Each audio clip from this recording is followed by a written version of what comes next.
Bueno, hola, estamos viendo la unidad 7 de calor y temperatura. Bueno, y acá empieza, con el nombre ya empieza ya un desafío, porque uno dice calor y temperatura, con lo cual calor y temperatura es como que marca dos cosas diferentes, que para nosotros en general es lo mismo, ¿no?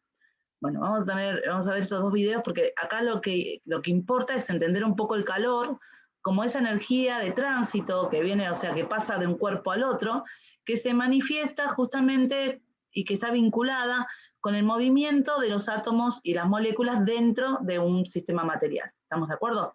Para eso me encantó nunca encontré este simulador, pero sí este video, hay varios videos de este simulador, y este es uno de ellos, y me parece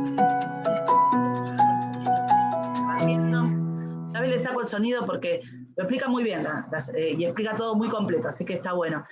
Bueno, justamente es un vaso que tiene unos hielitos, que es agua en estado sólido, un mechero, y dentro de los hielos hay un termómetro. Obviamente acá se registra una temperatura negativa, no se ve bien el termómetro qué temperatura registra, pero lo que se va a hacer es empezar a encender el mechero.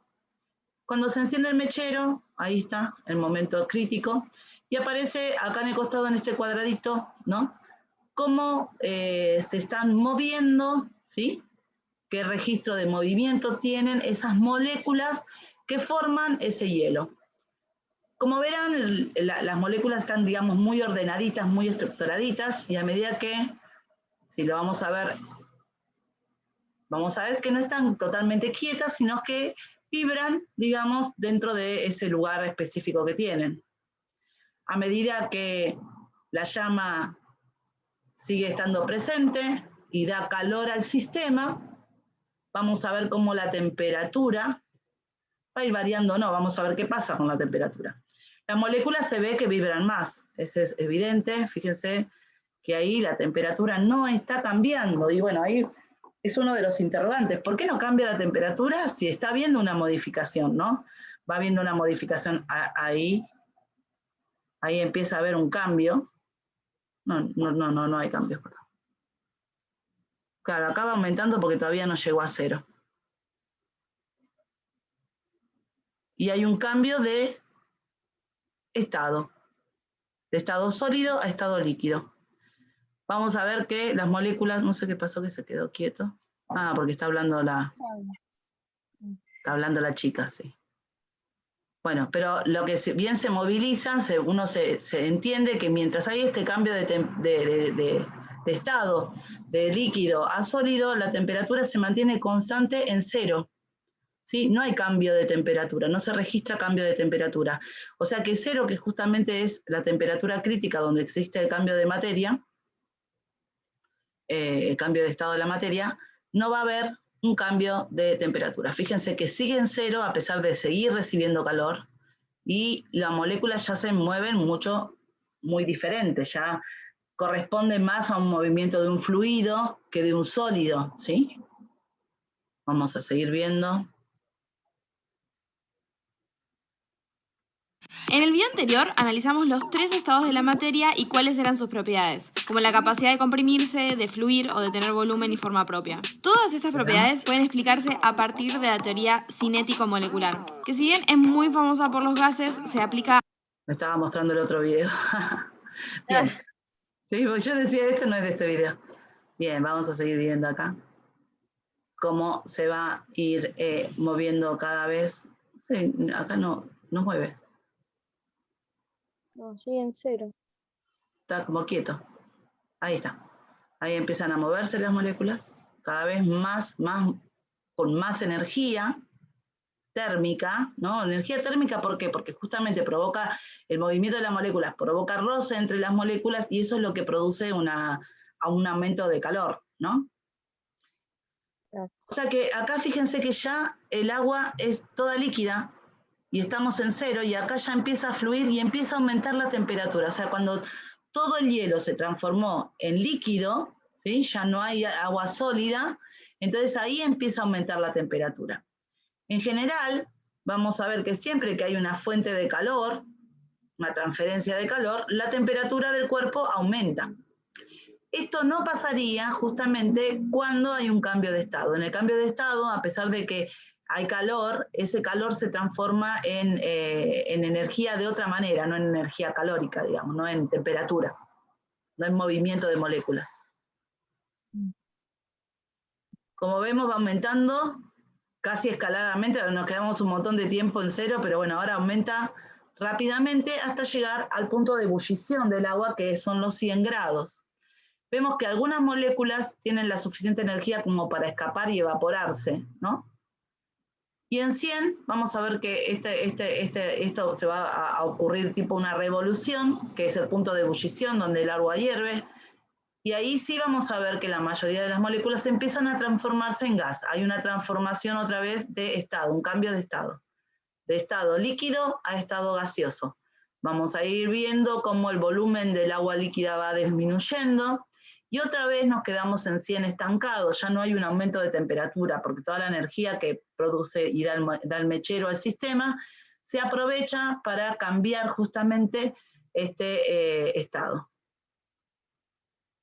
Ahí vemos cómo sigue. Cada vez, obviamente, ahora se evaporan muchas más moléculas, y vemos cómo el agua va reduciendo su volumen, porque ese agua que está en estado líquido se va transformando a estado gaseoso. Bueno, obviamente este proceso hasta cuánto va a durar, y siguen 100, ¿no? Hay que notar esto, que siguen 100. En este caso hay transferencia de calor, pero no hay cambio de temperatura. La variación de temperatura va a suceder recién cuando esté en un estado definido, no cuando haya un cambio de estado. Y cuando esté todo en gaseoso, ahí vamos a ver que otra vez vuelve a aumentar la temperatura, pero mientras estén subsistiendo los dos estados, fíjense, líquido y gaseoso, el gaseoso sería el vapor, va a seguir habiendo, acá ya se transformó todo en gas, entonces empieza a aumentar la temperatura de nuevo.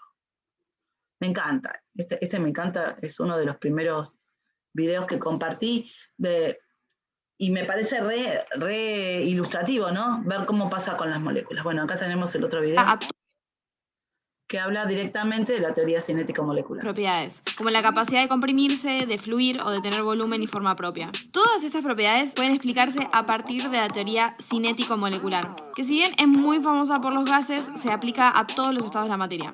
Los postulados de esta teoría son: 1. La materia está compuesta de partículas pequeñas que pueden ser átomos, moléculas o iones. 2. Las partículas ejercen entre sí fuerzas de atracción o fuerzas de cohesión, que las mantiene unidas unas con otras. 3. Las partículas están en movimiento constante. Su velocidad y por lo tanto su energía cinética dependen de la temperatura. A mayor temperatura, las partículas tendrán mayor energía cinética y por lo tanto mayor velocidad promedio. Estos postulados simples nos permiten explicar por qué la materia se comporta diferente en los tres estados de agregación. Para empezar, en los sólidos, las fuerzas de atracción son muy fuertes y entonces sus partículas están muy cerca una de las otras. Esto explica que los sólidos no se puedan comprimir y que tengan tanto forma como volumen propios. Y al estar tan juntas tampoco tienen libertad de movimiento. Al aumentar la temperatura y ganar energía cinética, las partículas solo pueden vibrar alrededor de una posición fija, pero no pueden desplazarse. En los líquidos las fuerzas de atracción son moderadas. Las moléculas están juntas y aunque más separadas que en los sólidos, hay poco espacio entre ellas. Por eso los líquidos son casi incompresibles. Como las fuerzas de atracción son menores que en los sólidos, las moléculas de los líquidos pueden moverse libremente y por eso los líquidos fluyen y su forma se adapta al recipiente que los contenga. Estas fuerzas son lo suficientemente fuertes como para que las moléculas se muevan,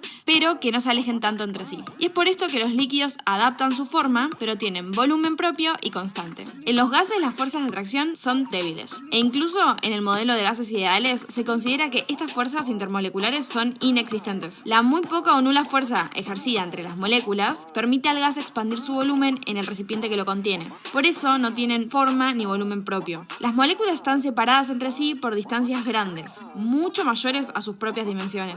Y dado que existe un gran espacio vacío entre las moléculas, los gases se pueden comprimir muy fácil. Las moléculas de los gases están en constante movimiento aleatorio, se mueven en todas las direcciones y chocan entre sí y contra las paredes del recipiente que las contiene. De hecho, la presión de un gas se puede explicar como el resultado de estos choques, de cuán frecuentemente choquen en un área determinada y cuán fuerte lo hagan. En conclusión, la teoría cinético-molecular nos permite explicar las características de los estados de la materia. También explica las leyes de los gases y los cambios de estado de la materia. Bueno, creo que es un poco lo que habíamos hablado ayer. Ayer habíamos hablado justamente de que cómo los fluidos, en cuanto a la densidad, ¿no? Tenía que ver justamente con los estados de la materia, ¿no? Y justamente acá vemos que los estados de la materia justamente dependen de lo que es las moléculas que forman esa materia y de cómo interactúan entre ellas, y especialmente de la unión molecular que haya entre ellas. Si esa unión es muy fuerte, eso hace que, digamos, tengan poca libertad de movimiento y estarían en un estado sólido. Yo digo como que en el estado sólido las moléculas se unen con un palito, con algo firme, ¿no? Con un pedazo de metal. En cambio, en el estado líquido yo las veo unidas como con un hilito, ¿no? Como que siempre están juntas, pero se desplazan de manera más libre. Y en el estado gaseoso, digamos, prácticamente no están unidas, ¿sí? Entonces dice que el calor o energía térmica está vinculada justamente a la energía cinética originada en los movimientos de los átomos y moléculas. Acá justamente hablamos del que el calor entonces se define como la transferencia de energía térmica que se da entre diferentes cuerpos o zonas que se encuentran a distintas temperaturas. O sea, si hay dos zonas que se encuentran a distintas temperaturas, también hay un paisaje de temperatura de una zona a la otra, ¿no? Y la temperatura, sin embargo, es la magnitud de la energía cinética de estas partículas del cuerpo. Puede medirse con un termómetro, ¿sí? Los termómetros justamente contienen un mercurio. El mercurio, digamos, al entrar en contacto con un cuerpo que tenga mayor temperatura que el mismo, digamos, se dilata y entonces ocupa más lugar y sube la temperatura, ¿no?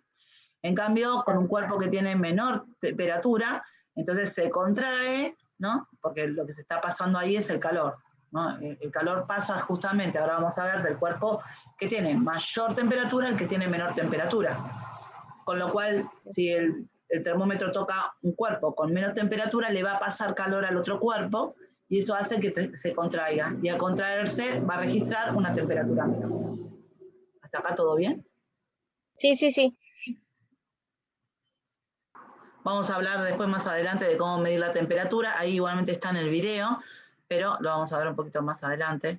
Pero bueno, esto del límite inferior está bueno porque pensar que hay una temperatura mínima, esa temperatura mínima es justamente donde los cuerpos ya no varían, ¿sí? Entonces cuando el cuerpo ya, las partículas que forman ese cuerpo no se mueven, esa temperatura es mínima, ¿sí? Después vamos a ver que a eso se lo llama el 0 Kelvin, que justamente es muy difícil de conseguir igual, porque como él decía, es mucho más bajo que 60 bajo cero, es mucho más bajo, pero lo vamos a ver más adelante. Bien, ¿a qué vamos a llamar variación de temperatura? Bueno, si tenemos un cuerpo y lo ponemos en una hornalla, vamos a ver que si no está en un cambio de estado, obviamente, va a aumentar la energía cinética de las partículas y por lo tanto va a aumentar su temperatura. Ese aumento o esa diferencia entre el aumento inicial, entre la temperatura inicial y la temperatura final, la vamos a llamar variación de temperatura. Supongamos, tenemos un cuerpo a 50, ¿sí? Lo pongo a calentar en una hornalla y llega a 70. El aumento o la variación de temperatura sería de 20 grados. Perdón. ¿Qué pasará también si dejo un cuerpo al aire libre? Por ejemplo, tengo una cantidad de agua hirviendo a 100 grados y la dejo al aire libre, entonces voy a ver que esa temperatura va a ir disminuyendo. Entonces ahí también va a haber una variación térmica, pero esta variación de temperatura va a ser negativa, ¿no? Porque justamente va a bajar la temperatura. O sea que la variación de temperatura puede ser positiva o negativa, depende de cómo cambie esa temperatura. ¿Y qué es el equilibrio térmico? Bueno, generalmente nosotros para enfriar un cuerpo, por ejemplo, hicimos la comida y está un rico puré y está recaliente. ¿Qué hacemos para enfriarlo? Lo ponemos en la heladera. Bien, esa sería una. Ponele que no lo querés Lo soplamos. Bien, lo soplás también. Y también algo que se hace mucho con los chicos es esparcirlo, ¿no? Aumentar la superficie. Cuando uno aumenta la superficie, pierde calor por más lugar, digamos, por otros lugares, entonces prontamente pierde temperatura, baja la temperatura, pierde calor y baja la temperatura. ¿Por qué? Porque en ese momento, cuando hay un cuerpo que está a una temperatura mayor, por ejemplo, el puré está a una temperatura grande, digamos, ¿no? Con respecto a la temperatura ambiente, ¿qué va a pasar? Que el puré le va a pasar temperatura, va a pasarle calor, o sea, va a agitar las moléculas del aire que está alrededor, haciendo que esta parte aumente la temperatura. ¿Hasta cuándo le va a pasar esa energía calórica? Y hasta que se dé el equilibrio térmico, o sea, hasta que, en este caso, el puré esté a la misma temperatura que la temperatura ambiente. ¿Estamos de acuerdo? En ese momento, digamos, ya no va a haber más transferencia de calor, porque ya va a haber un equilibrio térmico. Lo mismo al revés, por ejemplo, pongo un vaso de agua, ¿no? Con hielos, con muchos hielos a temperatura ambiente, y voy a ver que el vaso va a ganar calor del ambiente hasta que el hielo se derrita y el agua esté a temperatura ambiente. ¿Estamos de acuerdo? O sea que el equilibrio térmico se forma cuando un sistema con diferentes temperaturas alcanzan ese equilibrio. Ese equilibrio se va a dar simplemente por ceder o ganar energía térmica un sistema del otro, ¿no? ¿Y cómo se relaciona esta variación de temperatura con la masa? Bueno, es muy fácil pensar que si yo quiero calentar 4 litros de agua, no es lo mismo que calentar 1 litro de agua, y no es lo mismo que calentar una taza de agua, ¿no? Obviamente hay diferencias que tienen que ver con la cantidad de masa. A mayor masa, esa variación de temperatura va a ser menor, ¿sí? Cuando más agua quiero calentar, más va a tardar, ¿no?, en variar la temperatura, ¿no? Con lo cual vemos justamente que ese calor va a ser lo que se dice, esa variación de temperatura, perdón, va a ser inversamente proporcional a la masa, ¿no? Esto que les decía, por ejemplo, si tengo el doble de masa, ¿sí?, voy a tardar el doble de tiempo en aumentar la temperatura, o, mejor dicho, en el mismo tiempo voy a aumentar la mitad de temperatura, no el doble, ¿se entiende? Sí, sí. Acá tengo un ejemplo donde, bueno, tenemos dos recipientes con dos medidas de agua diferentes. El segundo tiene la mitad de agua que el primero. Tenemos una temperatura inicial de 35 y en el segundo una temperatura inicial diferente de 45. La temperatura final en el primero, luego de un tiempo, es 25 grados, mientras que en el segundo es de 50, obviamente entregándole a las dos la misma cantidad de calor.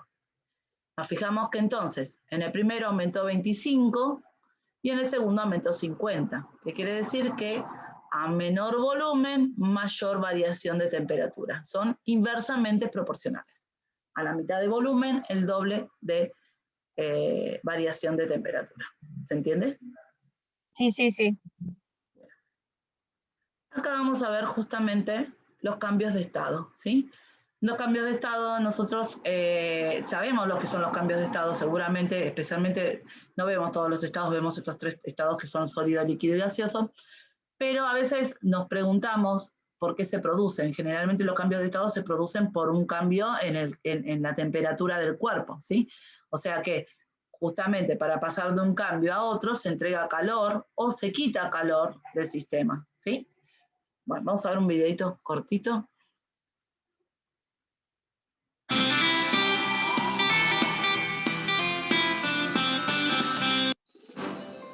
Hola amigos, bienvenidos a un nuevo vídeo de Happy Learning. Todos sabéis que la materia es aquello de lo que están hechas las cosas y que posee 2 propiedades fundamentales. Tiene masa, que es la cantidad de materia que tiene, y volumen, que es el espacio que ocupa. Bien, pues hoy vamos a conocer los estados en los que puede estar la materia. La materia puede presentarse en 3 estados: en estado sólido, líquido y gaseoso, cada uno de ellos con sus propias características. Vamos a conocerlas. El estado sólido se caracteriza por tener un volumen invariable y una forma fija, aunque en algunos casos esa forma la podemos cambiar, como ocurre con la plastilina o la arcilla. En esos casos decimos que son sólidos moldeables. El estado líquido se caracteriza porque tiene un volumen invariable, pero pueden cambiar de forma. Los líquidos adaptan su forma a la forma del recipiente que los contiene, como este vaso o esta jarra. El estado gaseoso se caracteriza por tener un volumen y una forma variable. Al igual que los líquidos, se adaptan a la forma del recipiente que los contiene, pero siempre ocupan todo su volumen, todo el espacio de ese recipiente. Ya hemos conocido los 3 estados en los que puede estar la materia, pero ¿sabéis cómo podemos cambiar la materia de un estado a otro? Los cambios de estado se producen calentando o enfriando la materia, y hay distintos tipos: fusión, solidificación, vaporización y condensación. La fusión es el paso de la materia en estado sólido a líquido y se produce al aumentar su temperatura. Cuando calentamos un hielo o lo dejamos a temperatura ambiente, se derrite y pasa de sólido a líquido. La solidificación es el caso contrario a la fusión. La materia pasa de estado líquido a estado sólido. Se da, por ejemplo, cuando metemos agua en un congelador y esta se convierte en hielo, pasa de líquido a sólido. La vaporización o evaporación se da cuando se pasa de estado líquido a gaseoso y se produce cuando se calientan los líquidos. Por ejemplo, cuando hervimos el agua, esta se convierte en vapor, pasa de líquido a gas. La condensación es el paso de gas a líquido y se da cuando se enfría la materia en estado gaseoso. ¿Os habéis fijado alguna vez que cuando se empañan cristales o espejos aparecen gotas de agua? Eso se produce cuando el vapor de agua entra en contacto con una superficie fría. En ese momento, el vapor se enfría y se convierte en líquido. ¡Fácil, eh! Bueno, ya hemos conocido los estados en los que puede estar la materia. ¡Adiós, amigos! Y no olvidéis suscribiros a Happy Learning. Bueno, vamos a ver un poco de la temperatura.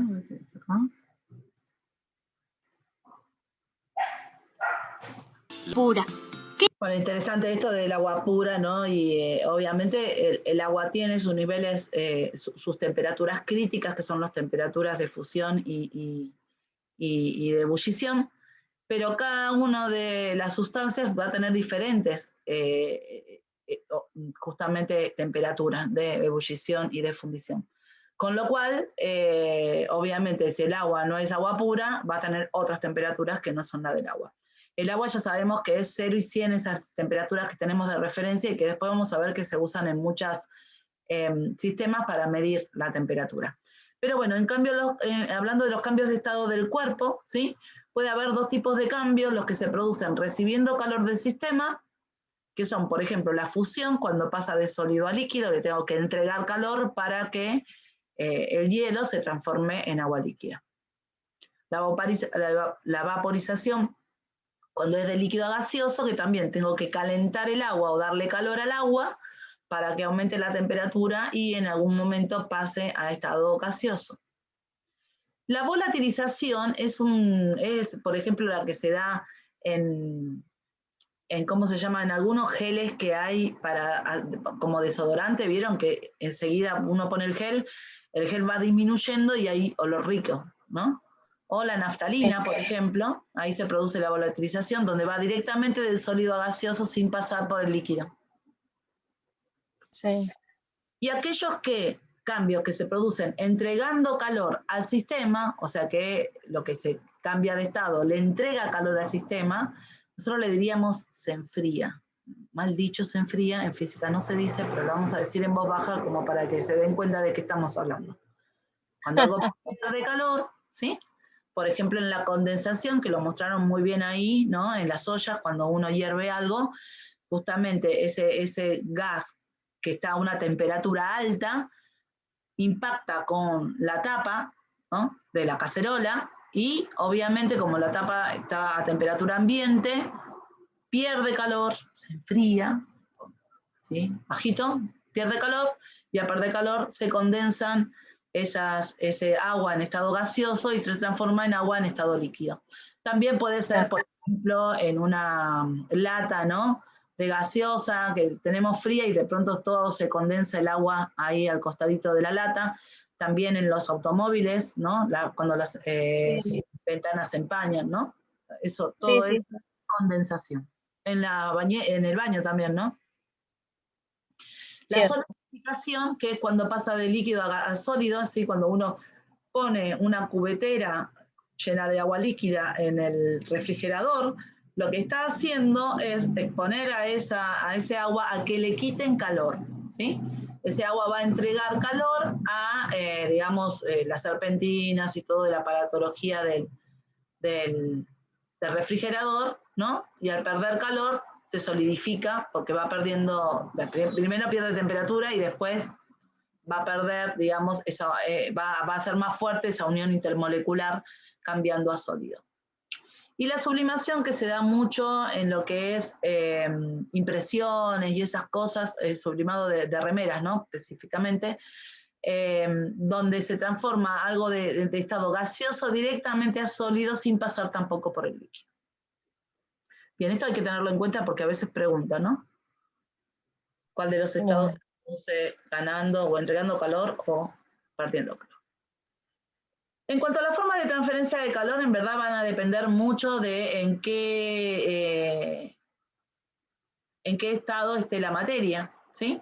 Por ejemplo, existen 3 formas de transferencia de calor que las tienen que saber y diferenciar bien, ¿no? Bueno, acá hay un cartelito que dice no existe el frío en física. El frío es ausencia de calor, ¿sí? Entonces, no hay nada que se enfríe. Las cosas pierden calor, ¿no? O ganan calor, ¿sí? Pero no se enfrían. En física, ¿no? Obviamente nosotros sí decimos, si yo tengo los cubitos de hielo, la pongo en el agua, voy a decir, bueno, los cubitos de hielo enfrían el agua. Pero en verdad, el agua calienta los cubitos de hielo. Es así. Bueno. ¿Sí? Es así. Ojo, porque esa es pregunta de examen, típica pregunta de examen, ¿no? No vamos a decir que el hielo enfría el agua, sino que el agua calienta el hielo, ¿sí? Bueno. Bien. Las 3 formas de transferencia de calor son la convección, que se da en fluidos, ya sea líquidos y gases, la conducción, que se da en sólidos, y la radiación, que se puede dar en algún medio o también se puede dar en el vacío, se da a distancia, ¿sí? Vamos a ver acá este video. La transferencia de calor ocurre por 3 mecanismos principales: conducción, convección y radiación. La conducción es una forma de transmisión de calor que se da en sólidos, en los cuales la energía térmica, en forma de energía cinética, se propaga por vibración de partícula en partícula. Las moléculas que vibran le transfieren energía a otras con menor energía y vibración. Por ejemplo, si se acerca una cuchara metálica a la flama de una estufa, en breve tiempo toda ella se calentará, tanto que no será posible sostenerla. Actividad. Vamos a necesitar agua caliente, un vaso de vidrio y una cuchara metálica. Coloca la cuchara metálica dentro del vaso de vidrio. Con precaución, vierte el agua caliente dentro del vaso. Con cuidado toca la cuchara. Notarás que está caliente. El metal de la cuchara conduce muy bien el calor, por lo que al recibir el líquido absorbe una parte importante del calor y lo conduce por toda su extensión. Esto impide que la temperatura en la pared interna del vaso suba tanto, reduciendo así las tensiones internas en el vidrio, por lo que el vaso no se estrella. Transferencia de calor por convección. Aquí, el gran movimiento de un fluido causa corrientes y remolinos que promueven la mezcla y distribución de la energía térmica. Por ejemplo, cuando sobre la flama de una estufa calentamos agua en un recipiente metálico, ésta empieza a calentarse desde la zona más próxima a la llama. En ese momento el agua se dilata, se vuelve menos densa y asciende a la parte superior, dejando su lugar al agua fría. De esta manera se forma una corriente en circulación en donde las masas calientes suben y las frías bajan, estableciéndose lo que se llama corriente de convección. En este caso, la transferencia de calor se produce por convección. Actividad. Vamos a necesitar una vela, un encendedor o cerillo. Enciende con cuidado la vela. Acerca lentamente tu mano y ubica los dedos a los lados de la flama por unos segundos. Luego, acerca la mano a la vela por arriba. Seguramente te percataste que el calor que sentiste en los dedos colocados a un lado de la flama fue mucho menor que el sentido cuando la mano estaba arriba de esta. El calor en el primer caso es soportable, mientras que en el segundo se debe retirar la mano rápidamente. La corriente de convección creada por la transferencia de calor provoca que el aire caliente ascienda, por ello resulta difícil mantener la mano arriba de la flama. La transferencia de calor por radiación es en la que un cuerpo caliente emite energía que puede actuar sobre otro sistema a través de ondas electromagnéticas. El Sol y las demás estrellas emiten ondas electromagnéticas de diferente longitud de onda y frecuencia. Las que llegan a la superficie terrestre corresponden al infrarrojo, la luz visible y los rayos ultravioleta. Con la vista solo podemos percibir la luz, sin embargo, también nos llega radiación infrarroja, que es del calor que sentimos, y cierta cantidad de luz ultravioleta, que es la responsable del bronceado de la piel. El filamento de un foco, la flama de una vela y las llamas de una hoguera emiten luz visible, por eso los utilizamos para ver, pero también emiten radiación infrarroja que nos calienta, aunque no la veamos. Si alguien aproxima las manos a una fogata, en un rato se calentarán por una transferencia de calor por radiación. Los calefactores eléctricos que usan una resistencia para calentar el ambiente transfieren calor por radiación. Actividad. Vamos a necesitar una vela, un encendedor o cerillos. Enciende con cuidado la vela, acerca tus manos y ubica las palmas a los lados de la flama. Después de mantener algunos segundos las manos cerca de la flama, sentimos las manos calientes ya que ésta irradia calor en forma de radiación infrarroja, que no es posible verla, únicamente la podemos percibir. Bueno, muy bueno el video y queda bien clara la diferencia, ¿sí? Acá vamos a ver cada uno igual. La conducción entonces se da en medios sólidos, ¿sí? Y transmite energía térmica, pero no materia, o sea que en verdad, cuando yo caliento, por ejemplo, una cuchara, tiene que ser un material conductor, que el metal es muy buen conductor. Entonces, digamos, la parte que está en efectos de esta llama, vamos a ver que las moléculas se van a mover más rápido, ¿sí? Al ganar energía cinética, la van transfiriendo a las moléculas más cercanas y ahí van avanzando y hasta llegar hasta la otra punta de la cuchara, por ejemplo, ¿no? Acá hay justamente una transferencia de calor, ¿sí? Obviamente no hay cambio de materia. La materia que está acá sigue acá y la materia que está acá sigue acá. O sea, lo que cambia no es la materia, sino la energía con que esa materia se mueve. La conducción entonces se da en sólidos. La convección se usa ahora muchas, cuando van a comprar una estufa van a ver que hay estufas por convección, hay lugares que se calientan o que se calefaccionan, mejor dicho, por convección, porque lo que se produce en la convección es una corriente de materia, ¿no? Generalmente esa materia tiene que ser un fluido, puede ser un líquido o puede ser un gas. Bueno, en el caso de calefaccionar un lugar justamente va a ser un gas. Por lo tanto, la convección solo es la forma de transferencia entre líquidos y gases. Por ejemplo, ¿qué pasaría si pongo una olla a calentar?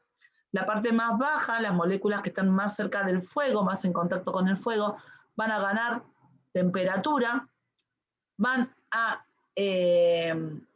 dilatarse, van a ganar volumen, y eso va a hacer que estén menos densas. Al estar menos densas van a dirigirse por la parte del medio, que es donde está más, se conserva mayor la temperatura, porque acá está afectada por las paredes y disminuye, pero va a dirigirse por acá y va a ascender, porque al tener menos densidad, obviamente, va a dirigirse a la parte alta.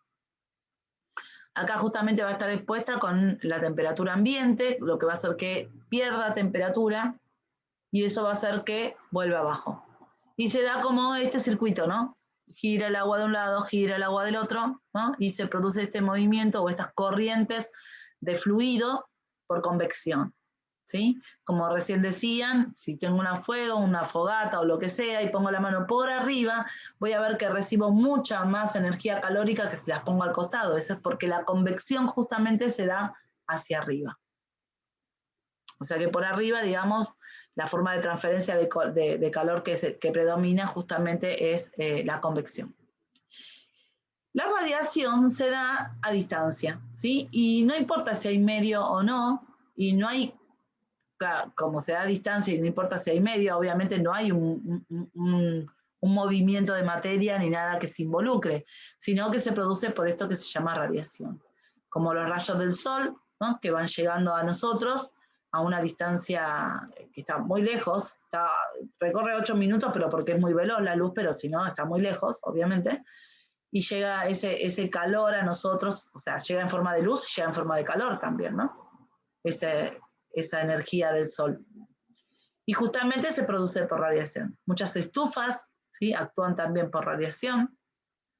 Todo, cuando hablo de radiación, puede ser cualquier cosa. Cuando yo pongo las manos en los costados, ¿no?, que, digamos, la radiación igualmente se da en todas las direcciones y sentidos, pero como para arriba se manifiesta más la convección, para los costados es más la radiación.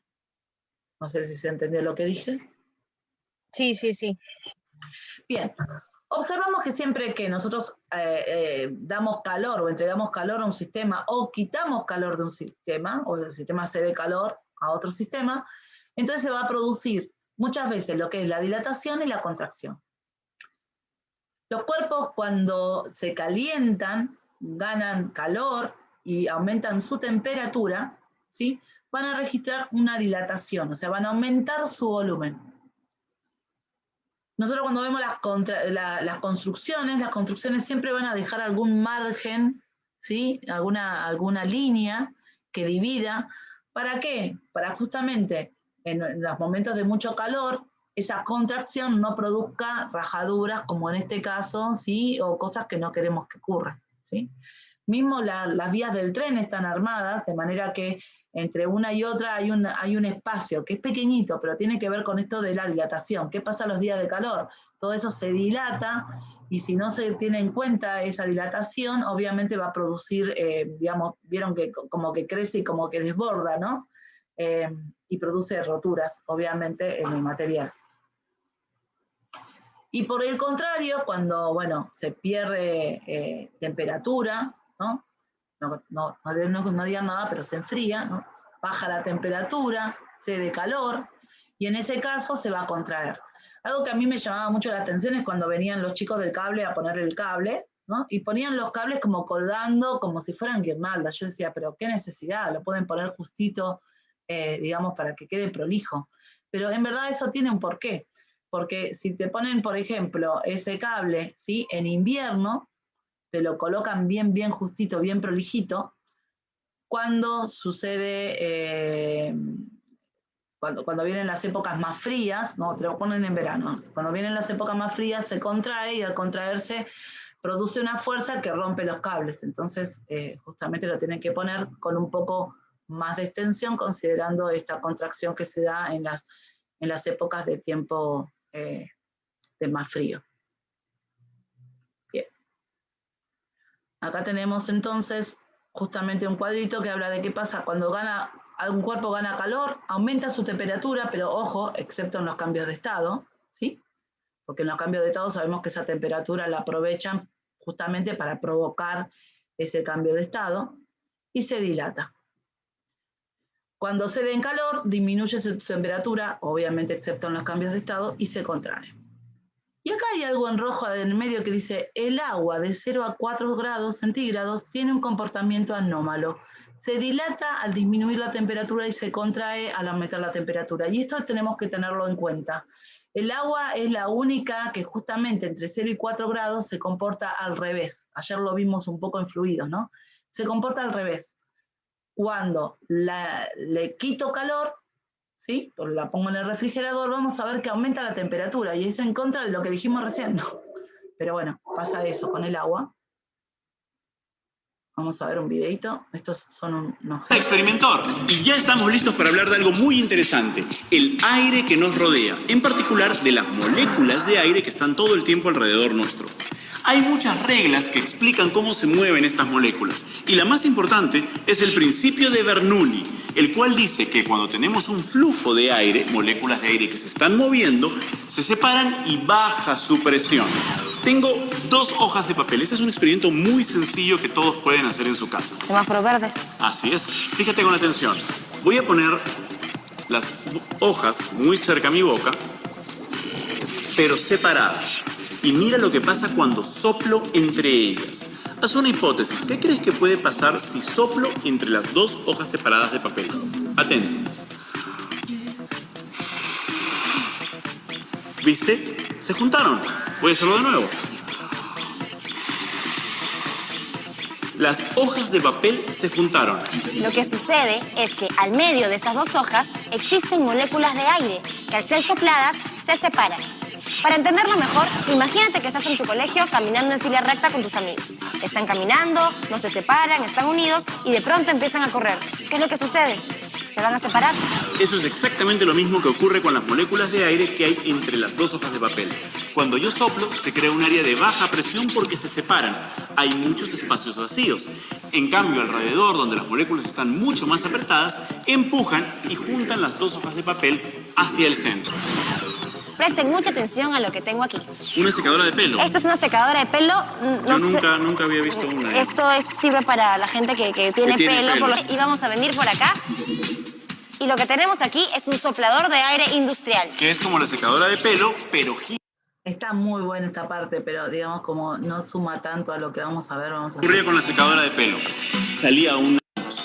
Estas moléculas no siempre están estables. Esas partes chiquitas que forman toda la materia es que todo lo que nos rodea, incluso nosotros, Experimentar. y el mundo es tu laboratorio. Y ahora queremos hablar acerca de la temperatura. Tú sabes que todo lo que nos rodea, incluso nosotros mismos, estamos formados por moléculas. Esas partes chiquitas que forman toda la materia. Y las moléculas están formadas por átomos.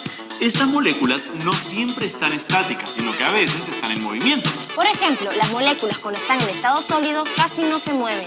Cuando están en estado líquido se mueven un poco. Y cuando están en estado gaseoso se expanden y se mueven un montón y se chocan unas contra otras. Y se separan, y con eso podemos hacer algunos experimentos interesantes como el que tenemos aquí. Aquí tenemos dos botellas. Vamos a poner un globo en cada botella. En este caso yo voy a escoger el globo de color Rojo. amarillo. Rojo, y Amarillo. rojo. A mí me gusta el amarillo, Ricardo. Sí, pero la idea es que tú vas a poner la botella en el agua caliente, por eso va rojo. Yo voy a poner la botella en el agua azul, por eso va azul. Entonces, Ya. ¿qué color vas a escoger? Voy a escoger el globo rojo. Me encanta que escojas tan Me libremente. encanta que no me presiones. Muy bien. A ver. Vamos a ponerlo acá. Listo. Antes de hacer el experimento, fíjate, dentro de cada botella tenemos aire y el aire ha quedado atrapado por los globos. Ahora, con los hielos y con el agua caliente, vamos a calentar y a enfriar el aire y vamos a ver qué es lo que pasa. 3, 2, 1.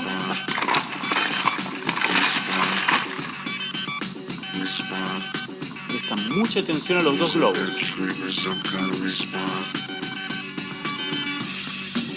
¿Ven lo que pasó? El agua caliente hace que las moléculas que están dentro de la botella se calienten, se expandan e inflen el globo. Así es, las moléculas se están moviendo unas contra otras, chocando y ocupando cada vez mayor volumen. Y ves lo que está ocurriendo con el globo. En cambio, mira lo que pasa en el agua fría. Las moléculas se mueven cada vez menos y cada vez ocupan menos y menos espacio. Y como ves, el globo ha reducido su volumen completamente. Es más, se está metiendo dentro de la botella porque cada vez el aire ocupa menos espacio. Y para que te quede muy claro, podemos hacer el proceso al revés. Cambio botellas y va. La que estaba en agua fría al agua caliente y la que estaba en agua caliente al agua fría. 3, 2, 1, va. Y acá debe ocurrir Exactamente lo contrario.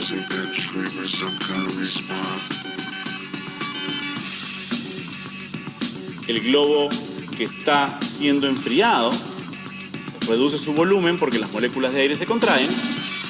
Y el otro globo se está inflando porque las moléculas se expanden. Así es. Y esto que ocurre con la temperatura, podemos además comprobarlo con otras sustancias. Y para eso voy a ir al otro lado. Tengo aquí encima de la mesa una probeta graduada y agua. Acabamos de aprender algo muy importante.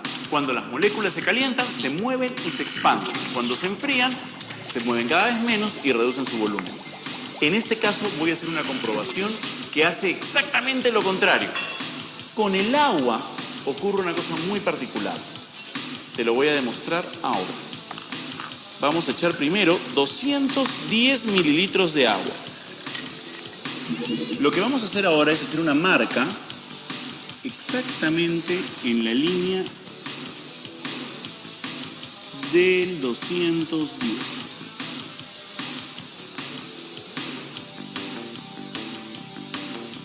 Y lo siguiente que vamos a hacer es poner esta agua a congelar. Para eso tengo aquí mi refrigeradora.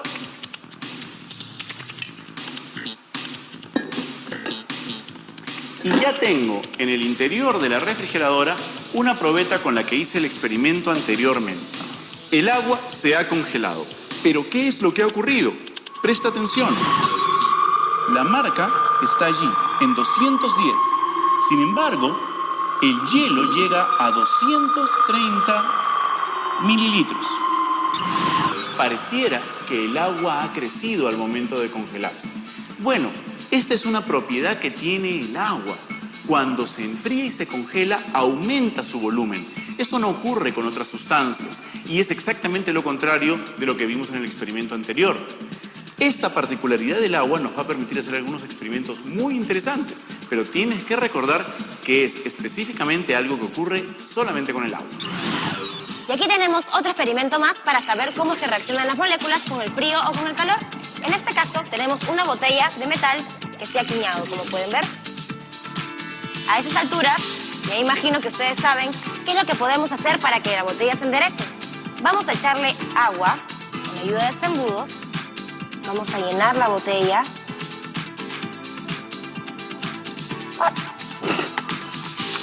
Sí, no mucho. La vamos a tapar.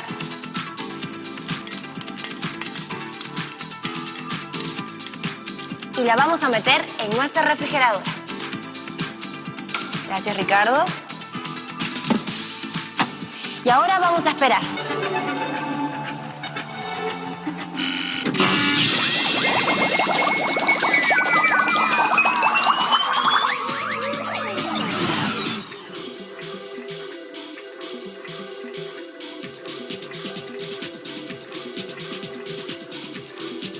¡Ay! Vamos a ver qué pasó con la botella. Como ven, la botella Se ha enderezado Se ha roto. completamente y Se está ha- lisa y no tiene ningún problema y puede volver a ser usada. se ha roto. La botella se ha roto. Oh,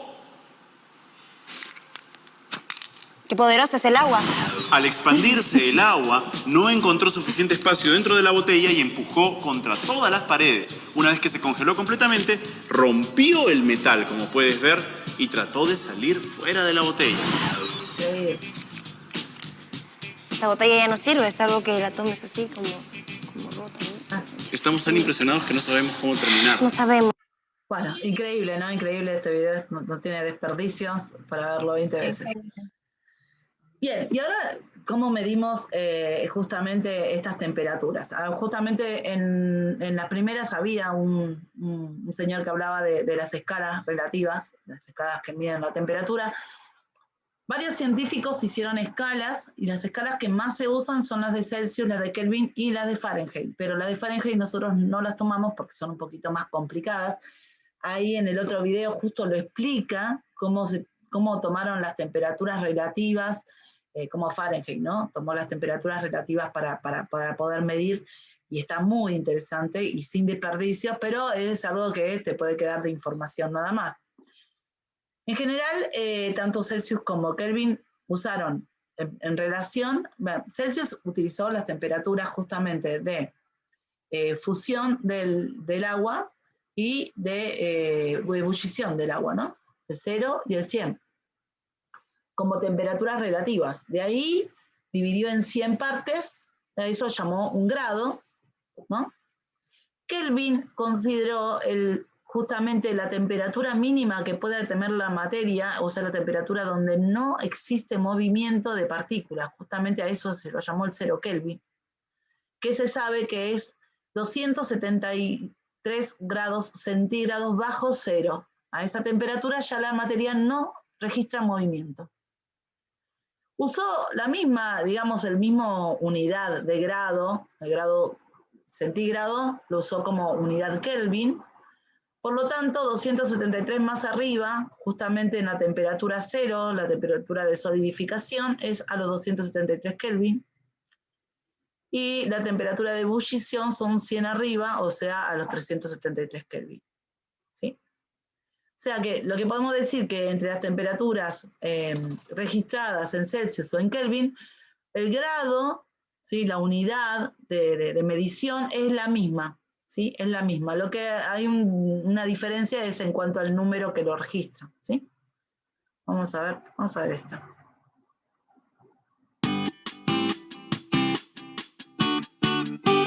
Bienvenidos. Continuamos con el tema de la temperatura. Hoy vamos a hablar de las unidades que se utilizan para medirla. A lo largo de la historia, se inventaron varios métodos para clasificar y medir la temperatura. Para establecer las escalas, sus creadores se basaron en el comportamiento de distintas sustancias como agua, alcohol o salmuera, sometiéndolas a diferentes temperaturas. Fahrenheit creó el termómetro de mercurio que hoy conocemos en 1714.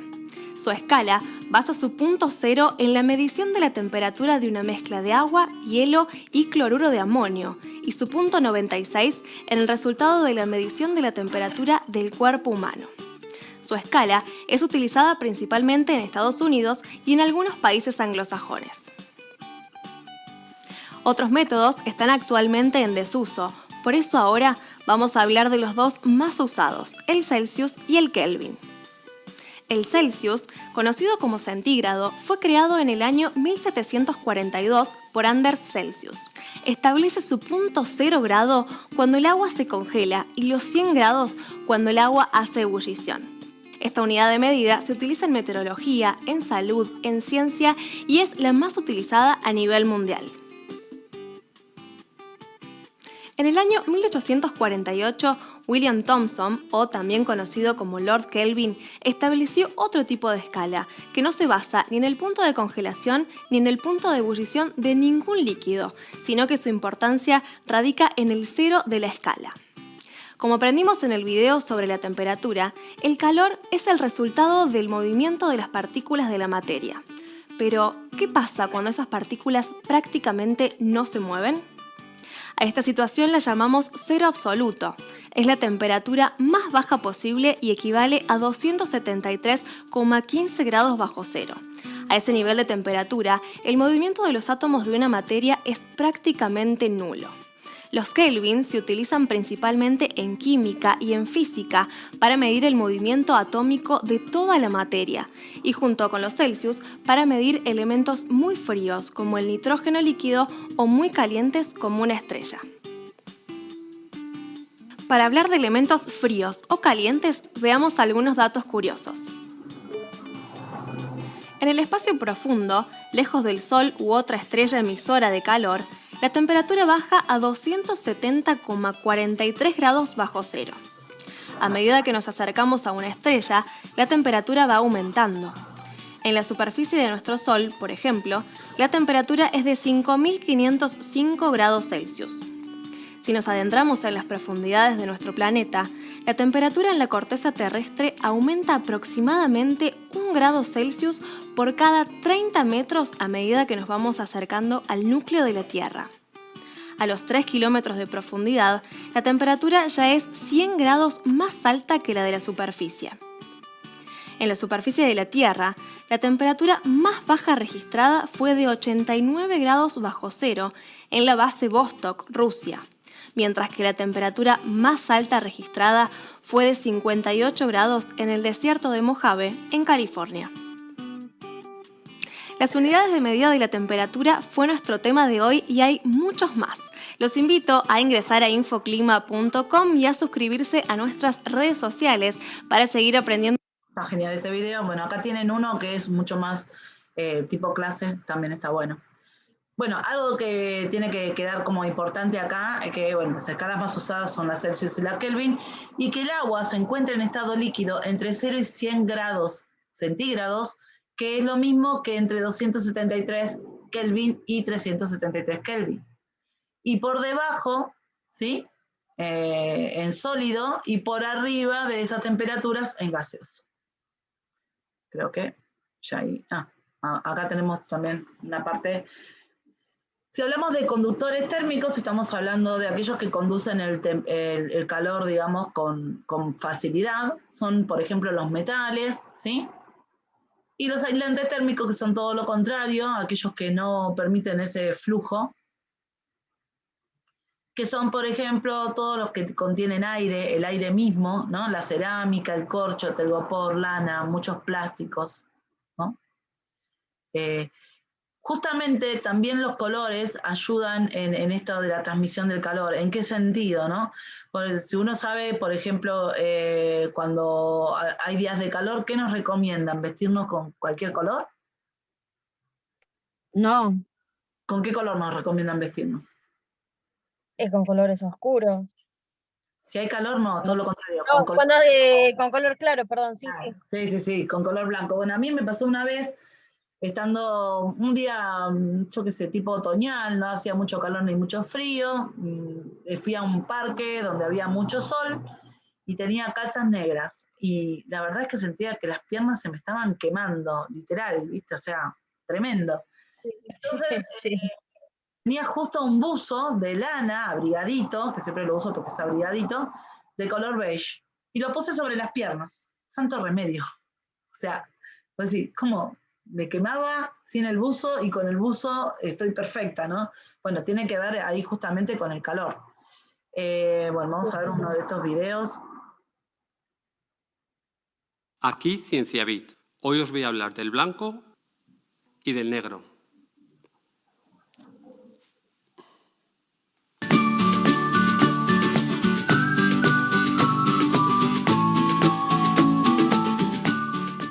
Los objetos de color negro absorben gran cantidad de ondas de todos los colores y, por tanto, son los que más se calientan. En cambio, los blancos reflejan las ondas lumínicas de todos los colores y, por tanto, son los que menos se calientan. Es por ello que en verano se suele llevar ropa clara.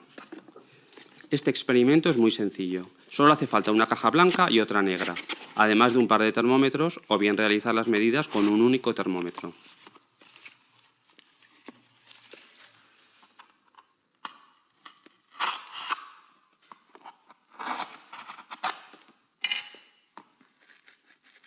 Bueno, ahí están armando los dispositivos, ponen cada uno un termómetro, tanto en la caja negra como, o sea, lo que va a registrar es la temperatura que hay dentro de las cajas y las pone al sol, ¿no? Y ahí podemos ver, no sé. Ah, bueno, acá se va registrando esta. ¿Ven? Ahí, Y ahí se nota. ahí se nota. Y se va notando. Justamente esta está, la negra está llegando en 50, mientras que la otra Nos está vemos los lunes en Ciencia en Bit. 40 y pico. Justamente pasa por lo que él decía, justamente cuando uno ve los colores, el blanco justamente tiene que ver con ver todos los colores juntos. El blanco está formado por todos los colores del arco iris. Entonces, cuando uno ve el blanco, lo que está reflejando ese cuerpo blanco justamente son todos los colores. O sea que los rayos de luz de esos colores inciden sobre el material y se reflejan, entonces no absorbe nada. En cambio, el negro es ausencia de color, todo lo contrario. Entonces, ¿qué hace? Absorbe todos los colores porque no refleja ninguno. Con lo cual se manifiesta obviamente un aumento de temperatura mucho mayor en los cuerpos negros que en los cuerpos blancos. Bueno, ¿alguna duda te quedó? ¿Quieres preguntar algo? No, me pareció bastante interesante, eso no lo ¿Viste? sabía. No, Sí, es sí. increíble. Cuando uno empieza a mirar estas cosas, ¿por qué me Sí. pide contraseña? Bueno, vamos a hacer ahora la parte de ejercitación de calor, Bueno, que es la última unidad. Ya acá se termina y ya el miércoles empezamos de nuevo con taller de inicio, unidad 1, ¿no? Y empezamos todo de nuevo, así que bueno, si quieres participar, obviamente vas a ser bienvenida para profundizar los temas y para lo que sea. Y están las clases grabadas, obviamente, en el Trello. Bien, pregunta 1. Dice, en las imágenes, hoy vas a contestar todo vos. Ah, bueno, no me puedo equivocar hoy. No, sí, claro, cómo no. Sí, sí, sí, uno puede equivocarse. En las imágenes se muestran 2 cubitos de hielo en agua. El primero de mayor tamaño que el segundo. Y ahora tenemos que completar los espacios vacíos. Dice, complete el espacio vacío en blanco con letra minúscula. Bueno, es lo mismo porque vamos a poner letra minúscula igual. Dice, ¿qué temperatura le parece que tiene el agua en la primera imagen? Temperatura fría, no tiene temperatura. Sí, en verdad cuando Fría, están fría. Eso, muy bien, es 0, muy bien, es 0. Porque no te Claro. olvides que ahí No justamente existe. hay un equilibrio No existe el térmico. frío. Sí, además de eso, ¿no? Pero hay un equilibrio térmico. Cuando el agua y el hielo conviven en un sistema, la temperatura es 0, porque justamente es la temperatura donde el agua puede estar en los dos estados a la misma vez, tanto en líquido como en sólido. ¿Estamos de acuerdo? Sí. Bien, muy bien respondida. Dice, en la segunda, ¿en qué grados se manifiesta en la segunda? ¿En 100? ¿Puede haber 100 hielo? No. Chiquito, chiquito. La única diferencia entre la primera y la segunda imagen es que en la segunda imagen el hielo es chiquitito. Claro, se derritió más. Sí, Ajá. puede ser. Uy, estoy en un problema ahí. En verdad no tendría que haber problema, porque justamente es lo que decía recién, siempre que hay, o sea, que están juntos el hielo y el agua, están en grado 0, porque es la única Claro. temperatura Siguen 0. Es verdad. Siguen 0. Listo, muy bien, muy bien, muy bien. No, recién cuando está en estado líquido es cuando después puede tomar temperatura, si eso tiene calor. Exacto, o está Ahí en está. estado sólido, puede tomar temperaturas más abajo de 0, ¿sí? Pero mientras están las dos formatos, digamos, es 0.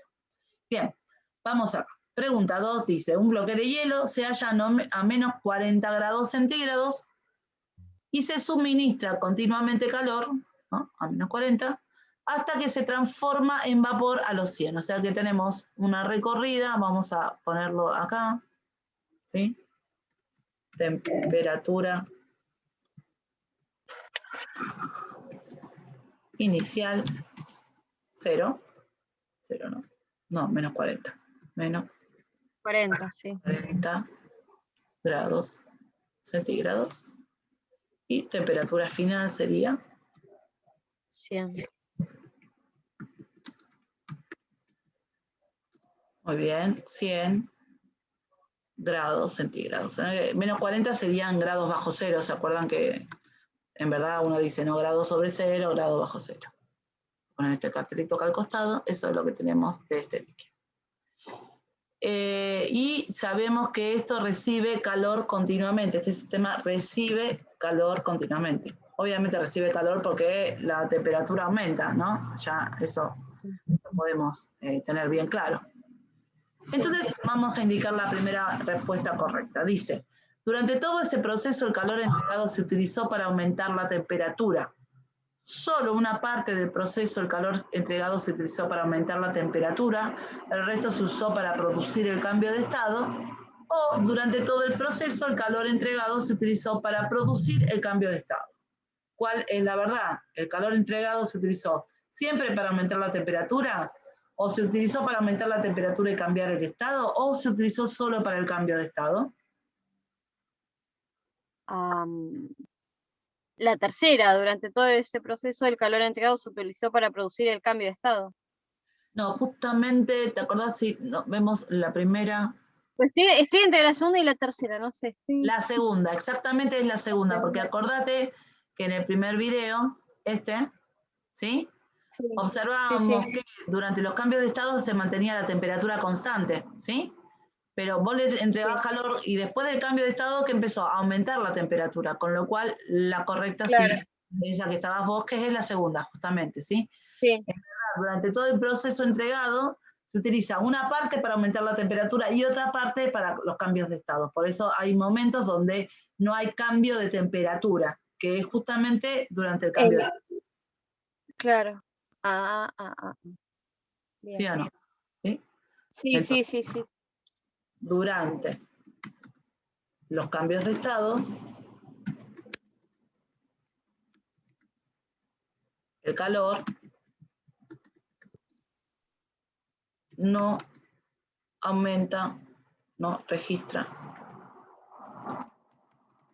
Calor entregado, vamos a poner. No se registra como cambio de temperatura. Esto es importantísimo tenerlo en cuenta. Sí. Por eso lo escribo acá. Vamos a la pregunta número 3, que dice, bueno, acá tenemos 3 imágenes. La A dice solo considerar la transmisión de calor dentro del líquido. La B, tenemos el sol. En la A tenemos una olla en la fogata. Y en la 3, o en la C, tenemos una vela, ¿sí? Y una varilla de metal exponiéndose a la llama. Bien, dice, ¿en qué caso la transmisión de calor corresponde a los ejemplos A, B y C? Por ejemplo, la convección, ¿dónde se da? ¿En el A, en el B o en el C? En el A. La convección se da en el A, muy bien, recordemos que la convección se da justamente en fluidos, ¿sí? Y hay movimiento de materia. La radiación, ¿dónde se da? En el B. En el B, donde debe ser esa distancia, ¿no? Y se puede dar también en el vacío. Fíjense que el hombrecito de adentro también está recibiendo ese calor, ¿no? Claro. Y la conducción, obviamente en el C, que recuerden que la conducción es justamente cuando está en estado sólido. Sí. Vamos a la pregunta 4. Indique las siguientes proposiciones son verdaderas o falsas. Primera, cuando disminuyen sus temperaturas, todos los materiales se contraen. Ojo con el todos. Sí. Bueno, no. Verdadero. Porque el agua, acordate de 0 a 4, hace al revés. Ah, claro. Ojo que ahí está la trampa. Es todos, verdad. ¿sí? El agua se comporta al revés de 0 a 4, así que no todos. Vamos acá. Siempre que un cuerpo absorbe calor, su temperatura aumenta. ¿Es verdadero o falso? Ojo el siempre, ¿no? Siempre que absorbe calor, aumenta su temperatura. No, tendría que ser falso, porque el agua funcionaba a la inversa. No, acá no es por el agua, sino más que nada porque acordate que en los cambios de estado absorbe calor, pero no aumenta la temperatura. Se mantiene la temperatura constante hasta que se produce todo el cambio de estado. Esto va para todas las sustancias, no solo para el agua. Ah. ¿Estás claro? ¿Sí o no? Sí, voy aclarando. Sí. Si se enfría el agua a partir de 4 grados centígrados, esa palabra no tendría que estar, pero no importa. Si se enfría el agua a partir de 4 grados centígrados, esta se dilata. Sí. Sí, es verdadero. Verdadero. Actúa al revés. Cuando se enfría se dilata obviamente siempre de 0 a 4. Justamente si lo enfrío de 4, va a ir para 0, así que vamos bien. Si se calienta el agua a partir de los 4, esta se dilata. No, falso. Ojo, calienta el agua a partir de los 4, o sea que va a aumentar la temperatura a partir de... de 0 a 4. Sí, verdadero, claro. A partir del cuarto ya, sí. Muy bien, muy bien. El agua se dilata siempre que se enfría. ¿Verdadero o falso? Siempre, ahí observamos. ¿El agua se dilata siempre que se enfría? No, a ver, estamos hablando de si se enfría, ¿se congela o se enfría? Se enfría o pierde calor, sí. Lo pones en la heladera. Tengo agua caliente, la pongo en la heladera. No, siempre falso. Falso, no, porque falso. de 0 a 4, ¿sí? Claro. De 0 a 4 sí se dilata, pero en las otras temperaturas no se va a dilatar, se va a contraer. ¿Estamos de acuerdo? Sí. Entonces siempre acordémonos que es de 0 a 4, ¿sí? El comportamiento anómalo del agua. Y si el vapor de agua baja su temperatura suficientemente, se condensa. Verdadero. Es verdadero. La condensación justamente se produce por esta disminución de la temperatura del agua. ¿Sí? Bien. Acá nos vamos a poner a pensar y vamos a escribir un poquito como para... Yo lo que siempre aconsejo en los exámenes es que en una hoja vayan escribiendo algo de las impresiones que tienen, porque a veces cuando se llega a las opciones es como que uno se mezcla todo. Entonces es importante esto de registrar, digamos, qué cosas sé del enunciado para ya, cuando lleguen las opciones, poder tener claro mi mente en eso, ¿no? Claro, sí. Entonces dice, mediante una llama se entrega una cierta cantidad de calor a 2 kilogramos de agua. Entonces tenemos agua, ¿sí? A veces nos preguntamos, ¿pero por qué 2 kilogramos? Si el agua se mide en litros. Bueno, también el agua tiene masa. Así que, y justamente el agua pura, 2 litros, tienen una masa de 2 kilogramos, así que podríamos pensar que acá estamos hablando de la misma cantidad, 2 litros de agua, ¿no? Se Bien. observa que su temperatura, vamos a poner temperatura inicial,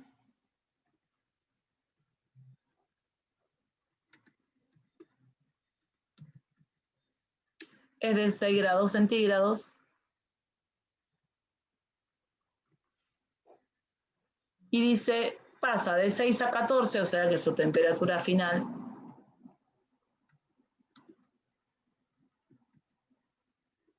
es de 14 grados centígrados. Poner 2 puntitos.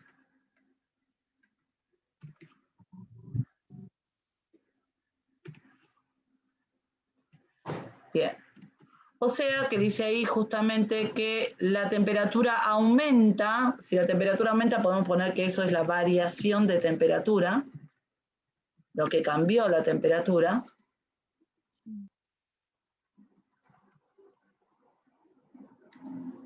¿No? Y acá vamos a poner una variación justamente positiva, porque hay un aumento, y si hay un aumento, justamente la temperatura, esa variación va a ser 8 grados centígrados, porque justamente de 6 a 14 aumentó en 8. ¿Estamos de acuerdo? Sí, sí. Complete.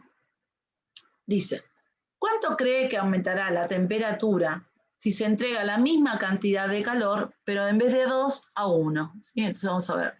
Y el doble. El doble, muy bien. 16. O sea que si es menos va a ir a 16. Ojo, que es cuánto va a aumentar la temperatura, ¿no? Aumentar la temperatura, obviamente, Claro. aumenta, como vos decís, en 16. ¿Sí? O sea que, ojo, tenemos que después tener que en cuenta de qué temperatura inicia, ¿no?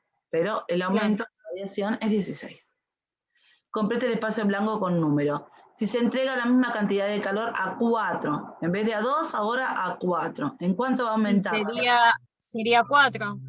4, la mitad. Recordemos entonces justamente que la masa es inversamente proporcional a la variación de temperatura. Muy bien, Oda, genial.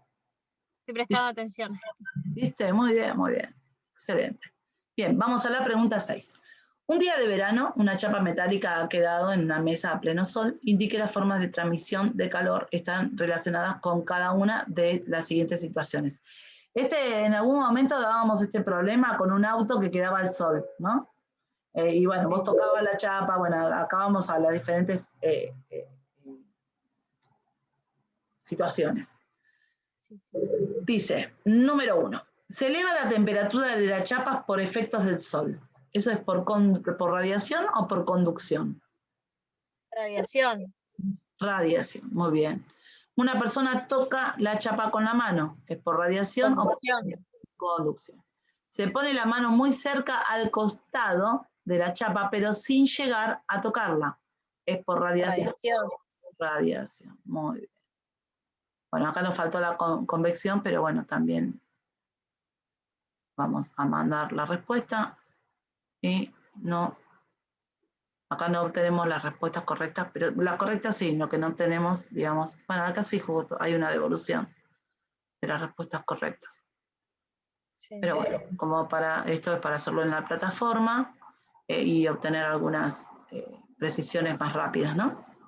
Bueno, acá estamos terminando la clase. Me despido de los que ven la grabación.